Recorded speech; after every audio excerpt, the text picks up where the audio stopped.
अस्सलाम वालेकुम। एक दोस्त ने सवाल ये पूछा है, मेरी उम्र अभी इतनी ज़्यादा नहीं, लेकिन देखने में मेरी उम्र बहुत ज़्यादा लगती है। उसकी वजह ये है कि मेरी आंखें अंदर को धंस रही हैं, आंखों के इर्द गिर्द डार्क सर्कल बन रहे हैं और मुझे रात को ड्राइव करते हुए भी बड़ा इशू हो रहा है। सामने से लाइटें फैली फैली नज़र आती हैं, मुश्किल हो जाती है ड्राइविंग। सबब क्या है इसका? देखिए, आँख कुदरत का वो अनमोल तोहफ़ा है जिसकी हिफाजत हम ना करेंगे तो यकीन कर लें बड़ा नुकसान करेंगे। इसकी वजह से ही हम इस दुनिया जहान को देख रहे हैं और इसी के दुश्मन बन गए हैं आजकल हम। वो कैसे? नींद ना पूरी करना। रात को जिस वक्त भी आँख खुलती है, आप सबसे पहले ये नोटिस ही नहीं करते कि आप सो के उठे हैं, आपका क्या तब्दीली आ रही होगी आँख में, कितनी ड्राइनेस हुई होगी।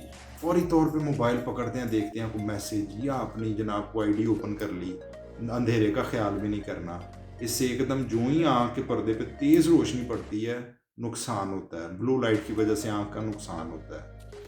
मोबाइल का यूजेज इतना ज़्यादा हो गया हमारी लाइफ में कि ये हमारी आंखों की रोशनी को तबाह कर रहा है। हमारे पर्दे पे सोजिश आ रही है, दूर से लाइटें फैली फैली और थकावट का आलम इस तरह का हो जाता है। इसके ज़्यादा यूजेज जब हम इसका करते हैं तो हमें इसके नींद तो हमारी ये बिल्कुल ना होने के बराबर रह गई है ना। रूटीन ख़राब हो गई हुई है।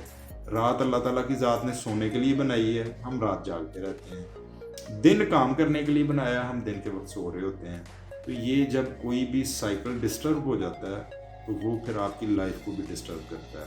लिहाजा अगर आप इन सारे मसले मसाइल से बचना चाहते हैं तो इसका बेहतरीन एक फार्मूला ये है, अपनी नींद बर वक्त करें। बर वक्त का मतलब ये है कि रात सोने के लिए, दिन काम के लिए है। रात को टाइम से सोएं, सुबह टाइम से उठें। और इसके साथ साथ मोबाइल अगर कम लाइट में इस्तेमाल करना पड़ जाता है, रूम में लाइट कम है, तो इसकी ब्राइटनेस बिल्कुल ज़ीरो कर दें।